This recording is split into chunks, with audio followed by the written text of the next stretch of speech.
जय हिंद dear students and most welcome to our online classes NCC Patna. Narayan career classes के online platform पर आप सभी छात्रों का बेहद स्वागत है। आज आप लोगों का कॉम्प्लेक्स नंबर का 5th लेक्चर है। आज हम 5वें लेक्चर में मल्टीप्लिकेशन ऑफ कॉम्प्लेक्स नंबर से रिलेटेड कॉन्सेप्ट पर ध्यान देंगे and multiplication of complex numbers में देखेंगे कि किस तरीके से दो कॉम्प्लेक्स नंबर को मल्टीप्लाई किया जाता है और उसके क्या क्या प्रॉपर्टीज हैं। इससे पहले आप लोग एडिशन ऑफ कॉम्प्लेक्स नंबर्स देखे हैं, प्रॉपर्टीज ऑफ एडिशन देखे हैं, जिसमें आप लोग समझें कि क्लोजर प्रॉपर्टी क्या होता है, कम्यूटेटिव प्रॉपर्टी क्या होता है, एसोसिएटिव प्रॉपर्टी क्या होता है और आइडेंटिटी लॉ क्या होता है और इनवर्स लॉ क्या होता है। ये सारा रूल आप लोगों को हम बताए थे, है ना। अब आगे हमें देखना है multiplication of complex numbers. Multiplication of complex number में हम लोग मल्टीप्लाई करना सीख चुके हैं। जब भी आपके पास दो कॉम्प्लेक्स नंबर है x1 प्लस आयोटा y1 और z2 equal to x2 plus iota y2, तो इसको मल्टीप्लाई करने का तरीका आपको बताया है कि आप ट्रेडिशनल मेथड से भी मल्टीप्लाई कर सकते हैं और डायरेक्ट भी कर सकते हैं। ट्रेडिशनल का मतलब हुआ पारंपरिक विधि से, और पारंपरिक विधि से अगर आप मल्टीप्लाई करते हैं यहाँ z1 इंटू z2 तो मल्टीप्लाई करना बहुत आसान है। आप पहले फर्स्ट कॉम्प्लेक्स नंबर को लिख लीजिए यहाँ पर x1 प्लस आयोटा y1 और x2 प्लस आयोटा y2, ऐसा आप लिख लीजिए। ट्रेडिशनल में क्या करते हैं, आप x1 से दोनों को मल्टीप्लाई करिए, फिर आयोटा y1 से दोनों को मल्टीप्लाई कीजिए। मल्टीप्लाई के बाद सारे रियल नंबर्स को, रियल पार्ट्स को आप एक जगह कलेक्ट कर लीजिए और इमेजिनरी पार्ट्स को आप एक जगह कलेक्ट कर लीजिए। देखिए यहाँ पर इसको मल्टीप्लाई करिएगा तो x1 x2 लिखाएगा पहले, फिर आपको ये x1 आयोटा y2 लिखाएगा, फिर आपको ये आयोटा y1 x2 लिखाएगा, फिर इसको इससे मल्टीप्लाई करेंगे आप तो आयोटा स्क्वायर y1 y2 लिखाएगा। लिखाएगा कि नहीं? आयोटा स्क्वायर का वैल्यू हम जानते हैं कि क्या होता है, -1 होता है। तो -1 होता है तो हम क्या करेंगे, ये x1 x2 लिखेंगे। ये आयोटा थोड़ा पहले लिख देते हैं, अच्छा लगेगा, और इसमें भी आयोटा तो पहले है ही, थोड़ा ऑर्डर चेंज कर देते हैं, x2 y1 कर देते हैं, y1 x2 को x2 y1 कर देंगे, इससे कोई प्रॉब्लम नहीं है। नेक्स्ट आपको आयोटा स्क्वायर का वैल्यू जानते हैं आप, -1 होता है, सो यहाँ पर माइनस आ जाएगा y1 इंटू y2। अब आप क्या करिए कि रियल पार्ट को एक जगह कलेक्ट कर लीजिए और इमेजिनरी पार्ट को आप एक जगह कलेक्ट कर लीजिए। रियल पार्ट का मतलब हुआ जो बिना आयोटा का है, और इमेजिनरी पार्ट का मतलब है जिसमें आपको आयोटा मौजूद है। तो गौर करिए, ये दोनों, ये और ये देखिए, ये दोनों आपको विदाउट आयोटा वाला है, ये बिना आयोटा वाला है। इस दोनों को आप एक जगह कर लीजिए तो क्या लिखाएगा आपको, बोलिए, x1 x2 minus y1 y2, ये एक जगह कर दिए। और ये यहाँ, हाँ, यहाँ y1 y2 होगा, राइट। चलिए, एंड इस दोनों में क्या कॉमन आएगा, बोलिए, आयोटा कॉमन आएगा। तो जब आयोटा कॉमन आएगा तो क्या लिखाएगा, x1 y2 plus x2 y1। अब चाहें तो आप इस दोनों के मल्टीप्लिकेशन को डायरेक्ट ये रिजल्ट के तौर पर याद रख सकते हैं। दो कॉम्प्लेक्स नंबर के मल्टीप्लिकेशन के रिजल्ट को डायरेक्ट आप इससे याद रख सकते हैं, और इससे आप बड़ी आसानी से दो कॉम्प्लेक्स नंबर को मल्टीप्लाई भी कर सकते हैं।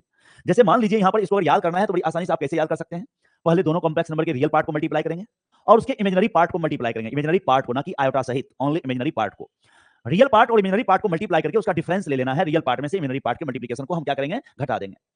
ये हमारा जो निकलेगा मल्टीप्लिकेशन का रियल पार्ट निकलेगा, जो मल्टीप्लाई करके जो कॉम्प्लेक्स नंबर आएगा उसका रियल पार्ट ये निकल जाएगा। बात समझ रहे हैं ना।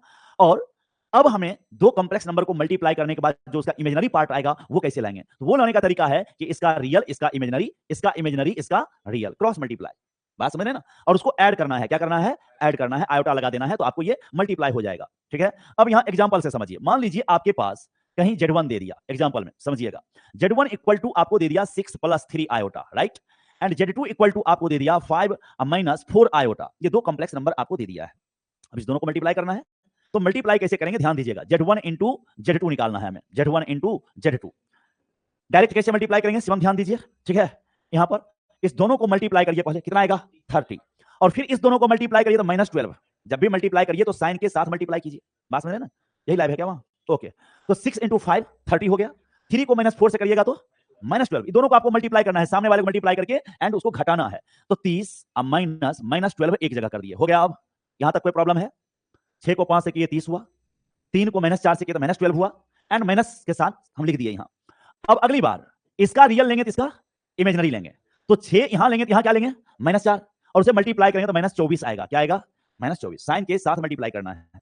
और इसका 3 लेंगे तो इसका 5, इसका इमेजिनरी पार्ट तो इसका रियल पार्ट, तो 3 बचे 15, यहां ऐड करेंगे और लास्ट में आयोटा लगा देना है। क्या लगा देना है, आयोटा। अब देखिए ये रिजल्ट आपको कितना आ गया, z1 इंटू z2, 30 माइनस -12 42, और -24 प्लस 15 -9 होगा, सो -9 आयोटा आ गया, -9 आयोटा। ये दो कॉम्प्लेक्स नंबर का मल्टीप्लिकेशन हो गया। क्या किन्हीं को कोई डाउट, कॉम्प्लेक्स नंबर को मल्टीप्लाई कैसे करेंगे समझ में आ रहा है? दूसरा एग्जांपल देखिए आप सब, दूसरा एग्जांपल, मान लीजिए आपके पास कहीं पर ऐसा दिया, if z1 equal to 7 plus 3 iota और z2 equal to 5 plus 4 iota. तब आपसे z1 इंटू z2 पूछ दिया, z1 इंटू z2 आपसे पूछा, दोनों को मल्टीप्लाई करना है।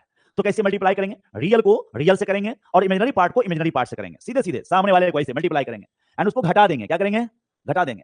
तो 7 को 5 से करेंगे कितना होगा, 35, और 3 को किससे करेंगे, 3 को 4 से, 3 को, और वो आएगा 12, तो -12, अब प्लस लिख देंगे। अभी देख रहे हैं आप लोग कैसे हो रहा है, सामने रियल पार्ट को रियल से, इमेजिनरी पार्ट को, और उसको घटा दिए। यहां तक कोई प्रॉब्लम है?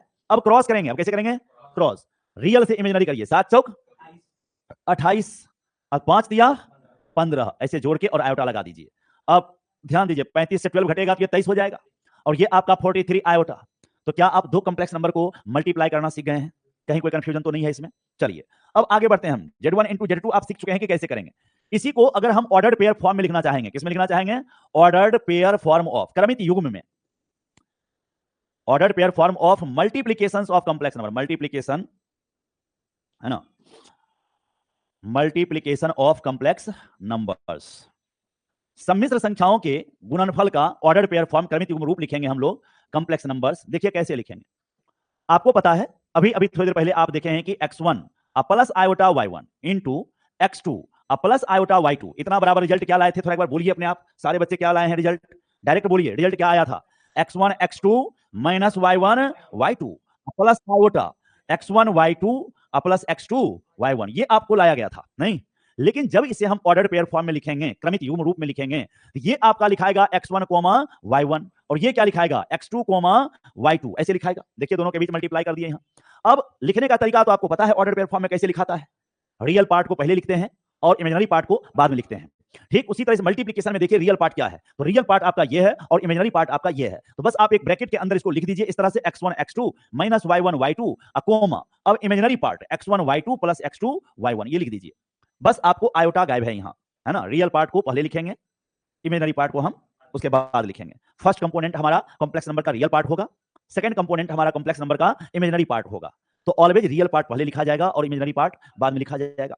तो आप यहां देख रहे हैं कि रियल पार्ट आपको पहले लिखा गया और इमेजिनरी पार्ट बाद में लिखा गया। अगर इस तरह के रूप में भी आप मल्टीप्लिकेशन को लिख देते हैं तो ये आपको कहलाएगा ऑर्डर्ड पेयर फॉर्म। क्या कहलाएगा?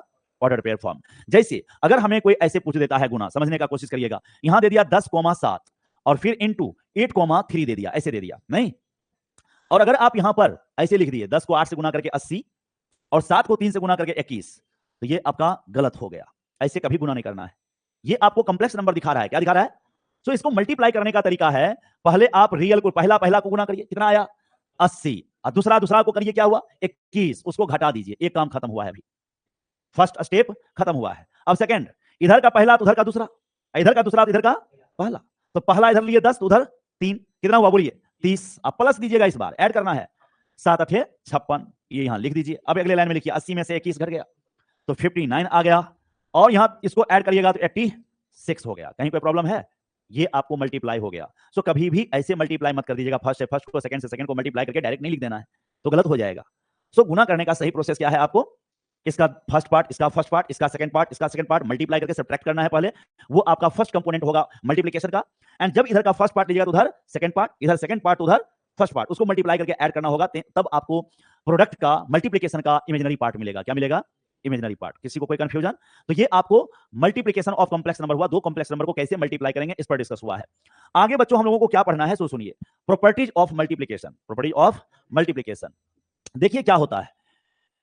प्रॉपर्टीज ऑफ मल्टीप्लिकेशन कह लीजिए चाहे लॉज ऑफ मल्टीप्लिकेशन, एक ही टाइप का बात है। मल्टीप्लिकेशन से रिलेटेड जो लॉ है, जो गुना है, उसका सारा रूल हम लोग देखेंगे।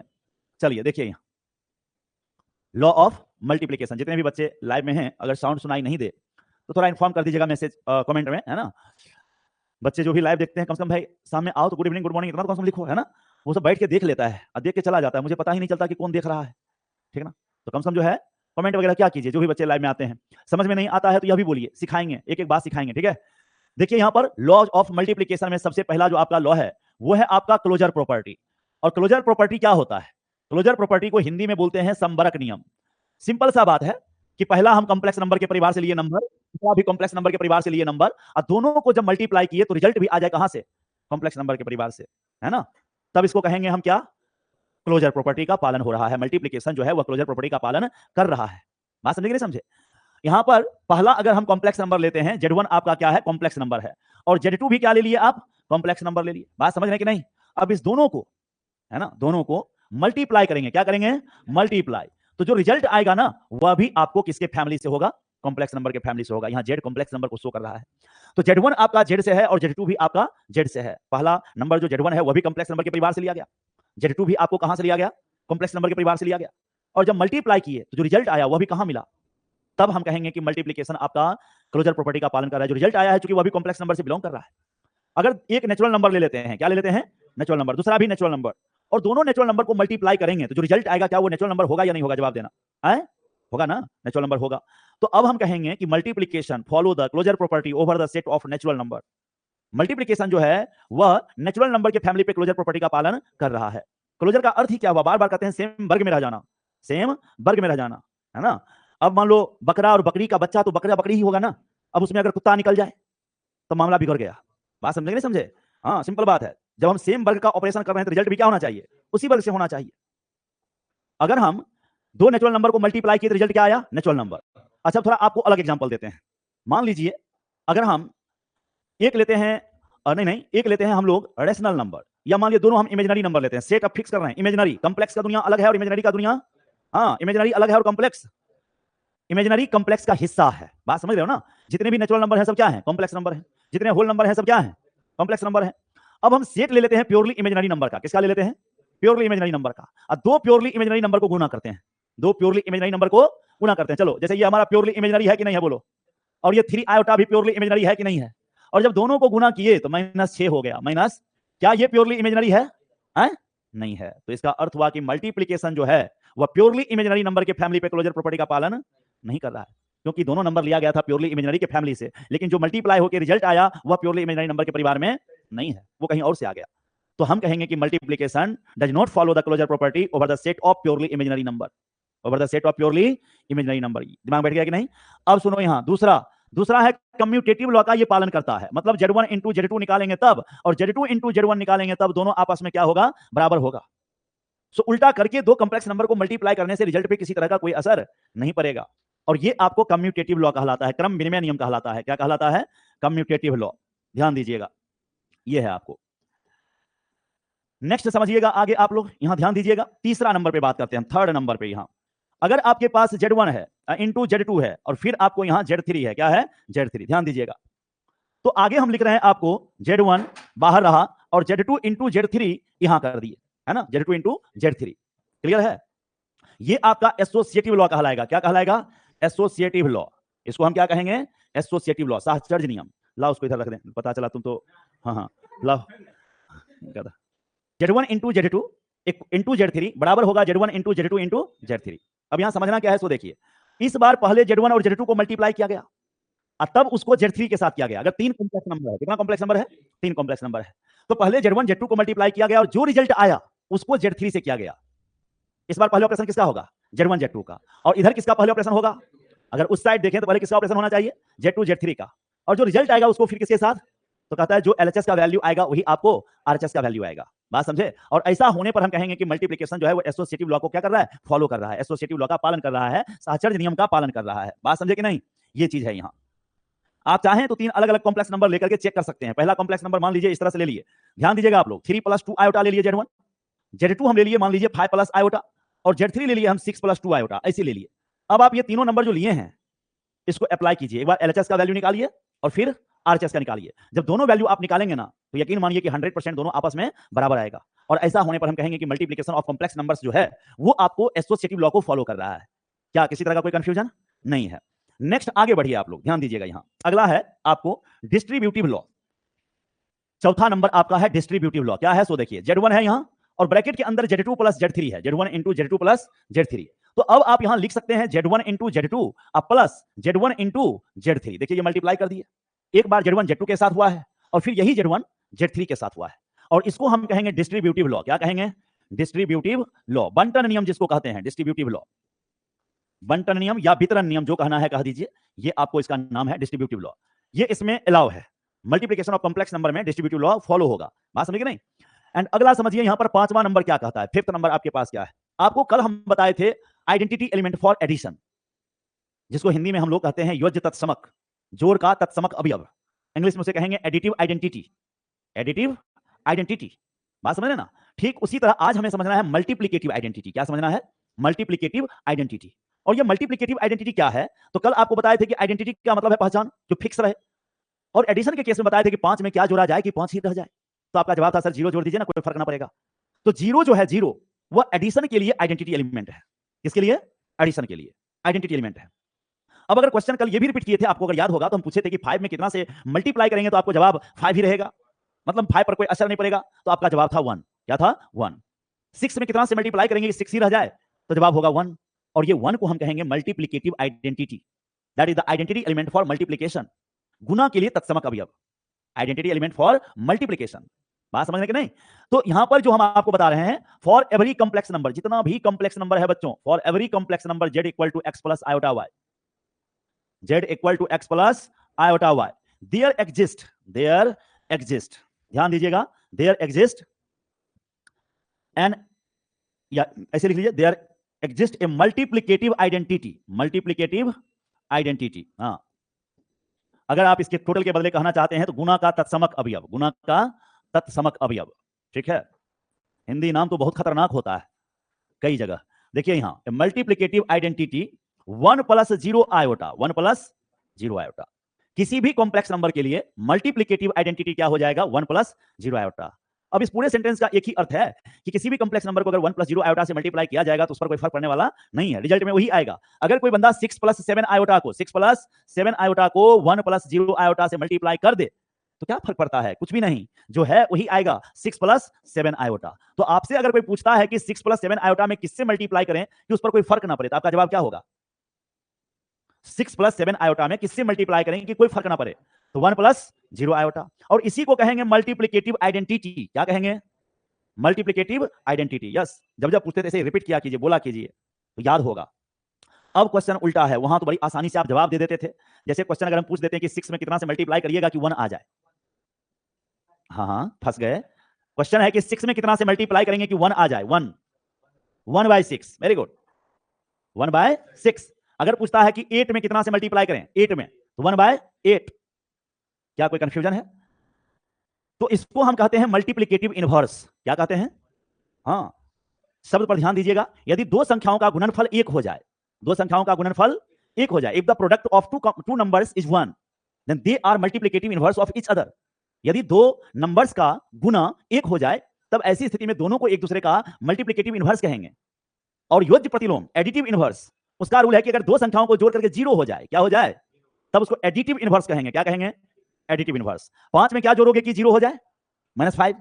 सो 5 and -5 both are additive inverse of each other. 5 का एडिटिव इनवर्स योज्य प्रतिलोम -5, -5 का एडिटिव इनवर्स 5 योज्य प्रतिलोम। एंड दो नंबर का गुना अगर 1 हो जाए, दो नंबर का गुना 1 हो जाए, तब दोनों को एक दूसरे का क्या कहेंगे, हम मल्टीप्लिकेटिव इनवर्स कहेंगे। मतलब 8 और 1/8 बराबर 1 हुआ कि नहीं? तो 8 का अगर कोई मल्टीप्लिकेटिव इनवर्स पूछेगा, क्या पूछेगा, मल्टीप्लिकेटिव इनवर्स, तो आपको क्या बोलना है, बोलिए, 1/8 बोलना है। और जब 1/8 का मल्टीप्लिकेटिव इनवर्स पूछेगा तो क्या बोलना है, 8 बोलना है। खोपड़ी में जा रहा है बात? तो अब हमको सीखना है कॉम्प्लेक्स नंबर के लिए। किसके लिए? कॉम्प्लेक्स नंबर के लिए। देखिए यहां छठा नंबर रूल आपके पास है, for every non zero complex number. Non zero इसलिए ले रहे हैं कि 0 का मल्टीप्लिकेटिव इनवर्स नहीं निकलेगा। जैसे तुमसे जब पूछा गया कि 8 का मल्टीप्लिकेटिव इनवर्स, तो झट से 1 को पलटी मार दिया, 1/8 कह दिया, राइट, 8 को पलट दिए हैं। लेकिन अगर 0 को कहेंगे तो 0/1 अगर तुम यहां है तो अगला बार 1/0 बोलोगे तुम, तो मामला गड़बड़ हो जाएगा, ये अनडिफाइंड हो जाएगा। ये क्या हो जाएगा? अनडिफाइंड, अपरिभाषित। सो अगर 0 का कोई मल्टीप्लिकेटिव इनवर्स पूछता है तो जवाब कहिएगा अपरिभाषित, अनडिफाइंड। क्या बोलिएगा? अनडिफाइंड। उसका कोई मल्टीप्लिकेटिव इनवर्स नहीं निकलेगा। जब भी मल्टीप्लिकेटिव इनवर्स निकलेगा तो वह आपको नॉन जीरो नंबर का निकलेगा। नॉन जीरो मींस 0 को छोड़कर, 0 को छोड़कर के जो भी नंबर है उसका आप मल्टीप्लिकेटिव इनवर्स निकाल सकते हैं। 0 का मल्टीप्लिकेटिव इनवर्स आप नहीं निकाल सकते हैं। तो ध्यान दीजिए यहां, for every non zero number z equal to x plus iota y, there exist a multiplicative inverse. Multiplicative inverse, inverse means प्रतिलोम होता है बच्चों। जो हिंदी मीडियम वाले बच्चे अगर इसको सुनना चाहते हैं कि क्या होता है, तो आप इसे प्रतिलोम कहिए। जहां जहां पर प्रतिलोम सब देखिएगा, समझ जाइएगा कि इनवर्स का मसला है ये, ठीक है, इसको इनवर्स बोलेंगे हम। सो मल्टीप्लिकेटिव इनवर्स बोला तो गुणन प्रतिलोम, चाहे गुना का प्रतिलोम ऐसे भी बोल सकते हैं, या गुणन प्रतिलोम बोल सकते हैं। तो यहां पर मल्टीप्लिकेटिव इनवर्स है ना, क्या होगा सो देखिए, यहां कौन साइन है, बोलिए, प्लस। तो आपको बोलना है x माइनस आयोटा y। अगर यहां प्लस है तो यहां क्या बोलना है, माइनस। और अगर यहां माइनस होता तो यहां, अगर पहले से यहां माइनस है तो यहां क्या बोलेंगे, प्लस। नीचे में आपको x स्क्वायर और प्लस y स्क्वायर बच्चों लिख देना है। ये आपका मल्टीप्लिकेटिव इनवर्स हो गया। क्या निकल गया? Multiplicative inverse. तो ध्यान दीजिएगा यहां पर एग्जांपल समझिए। अगर आपसे पूछा गया the multiplicative inverse of 3 + 4 iota, 3 + 4 iota, तो आपको इमेजिनरी पार्ट का साइन चेंज करना है। किसका चेंज करना है? हाँ, ये नहीं कि एक बार दिमाग में बैठा लेना है कि बीच वाला साइन बदलना है और कहीं मिस्टेक से आयोटा वाला पहले दे दिया और तुम बीच का साइन बदला तो खेला हो जाएगा। सो ऑलवेज साइन किसका बदलोगे? इमेजिनरी पार्ट का। किसका साइन बदलना है? इमेजिनरी पार्ट का। तो ये प्लस है, 3 + 4 आयोटा, तो ये बन जाएगा 3 - 4 आयोटा। और टोटल के नीचे गौर करो, इसका स्क्वायर प्लस इसका स्क्वायर, 3 का स्क्वायर 9, 4 का स्क्वायर 16, 16 9 25 हो गया। तो आपको टोटल के नीचे 25 लिख देना है और एक बार बारी बारी से 3/25 माइनस 4 आयोटा बाय 25। ये आपका मल्टीप्लिकेटिव इनवर्स निकल गया। क्या निकल गया? Multiplicative inverse. जब भी आपको किसी कॉम्प्लेक्स नंबर का मल्टीप्लिकेटिव इनवर्स निकालना होगा तो सबसे पहले आप इमेजिनरी पार्ट का साइन चेंज कीजिए एंड देन उसके डिनोमिनेटर में नीचे में आप क्या करिए, रियल पार्ट का स्क्वायर प्लस इमेजिनरी पार्ट का स्क्वायर लिखिए, है ना। मतलब रियल पार्ट के स्क्वायर प्लस इमेजिनरी पार्ट के स्क्वायर से डिवाइड करना है। तो आपको जो रिजल्ट आएगा वो आपको मल्टीप्लिकेटिव इनवर्स देगा। क्या देगा? Multiplicative inverse. देखिए यहां अगला है, अगर आपको द मल्टीप्लिकेटिव इनवर्स किसका पूछता है, मल्टीप्लिकेटिव इनवर्स ऑफ यहां लेकर के दे दिया 6 माइनस आयोटा, 6 माइनस आयोटा। तो इसका मल्टीप्लिकेटिव इनवर्स आप क्या लिखेंगे? सारे बच्चे जितने भी हैं ऑप्शन दे रहे हैं और ऑप्शन का सही जवाब दीजिएगा। जो भी बच्चे लाइव में हैं बस ऑप्शन का सही जवाब दीजिएगा। हम ऑप्शन दे रहे हैं आपको। 6 प्लस आयोटा पहला दिए, दूसरा बात 6 प्लस आयोटा बाय 36 दे दिए और सी में दे दिए आपको 6 प्लस आयोटा बाय 37 दे दिए और डी में आपको दे दिए 6 प्लस आयोटा अपॉन 38 दे दिए। चलिए सारे बच्चे तेजी से रिप्लाई करिए कि जवाब क्या होगा, है ना। जस्ट आपके सामने क्वेश्चन है the multiplicative inverse of 6 minus iota, 6 minus iota. क्या जवाब होगा आर्यन? हाँ आप लोग तो सही जवाब दे दिए हैं। लाइव वाले बच्चों का हम वेट कर रहे हैं, क्या जवाब दे रहे हैं सारे बच्चे। ध्यान दीजिएगा यहां ये जो आपको है तरीका आपको बता चुके हैं मल्टीप्लिकेटिव इनवर्स का कि ऑलवेज इमेजिनरी पार्ट का साइन चेंज करना है। किसका साइन चेंज करना है? इमेजिनरी पार्ट का। तो ये माइनस वाला साइन आपका क्या बन जाएगा जी? प्लस, और नीचे 6 का स्क्वायर लिखेंगे और प्लस आयोटा के साथ कौन नंबर छुपा हुआ है यहां? 1, तो 1 का स्क्वायर लिख देंगे। तो ये रिजल्ट लिखाएगा 6 प्लस आयोटा और नीचे 36 1 37। ये आपका जवाब हो गया और सी आपका सही जवाब है बच्चों, एकदम सही जवाब है। किसी को कोई कंफ्यूजन? नेक्स्ट मल्टीप्लिकेटिव इनवर्स तो आप निकाल सकते हैं। जब भी आपको 0 प्लस 0 आयोटा का मल्टीप्लिकेटिव इनवर्स पूछेगा तो कहिएगा डज नॉट एग्जिस्ट। क्या कहिएगा? हाँ, not defined, does not exist. वो एग्जिस्ट नहीं करेगा, वो परिभाषित नहीं होगा, वो डिफाइंड नहीं होगा, अनडिफाइंड बोलेंगे। क्या बोलेंगे? अनडिफाइंड। तो ये आपका छठा प्रॉपर्टी था बच्चों। चलिए अब अगले प्रॉपर्टी की तरफ बढ़ते हैं, 7वां प्रॉपर्टी की तरफ। 7 नंबर पे ध्यान दीजिएगा। 7 नंबर क्या है? 7 नंबर है आपके पास यहां पर, if any complex number is multiplied by -1। किससे मल्टीप्लाई करते हैं इसको? -1 से। समझ में आ रहा है? अगर इसे हम -1 से मल्टीप्लाई करेंगे, किससे करेंगे? -1 से। तो ये आपको कहां शिफ्ट कर जाएगा जानते हैं? अपोजिट क्वाड्रेंट में। कहां शिफ्ट कर जाएगा? हाँ, देन न्यू कॉम्प्लेक्स नंबर या ऑब्टेंड कॉम्प्लेक्स नंबर कह सकते हैं आप, है ना, lies in the opposite quadrant of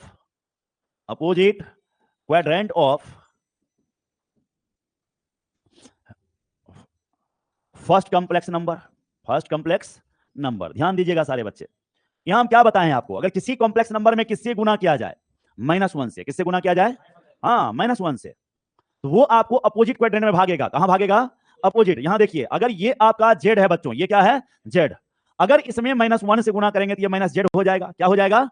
तो लेंथ चेंज नहीं होगा, लंबाई चेंज नहीं होगा। जितना लंबाई ओरिजिन से यहां तक का है उतना ही लंबाई हमको अपोजिट क्वाड्रेंट में भागना पड़ेगा। कहां भागना पड़ेगा? अपोजिट क्वाड्रेंट में। उल्टे, ये कौन क्वाड्रेंट है बोलिए? फर्स्ट का अपोजिट होगा थर्ड और सेकंड का अपोजिट होगा फोर्थ। और कोई अगर पूछता है फोर्थ का अपोजिट तो थर्ड का अपोजिट तो सिंपल बात है कि अगर -1 से मल्टीप्लाई करेंगे, किससे? -1 से। तो अगर कोई कॉम्प्लेक्स नंबर फर्स्ट में है तो भागेगा थर्ड में, और थर्ड में है तो भागेगा फर्स्ट में, सेकंड में है तो भागेगा फोर्थ में, फोर्थ में है तो भागेगा।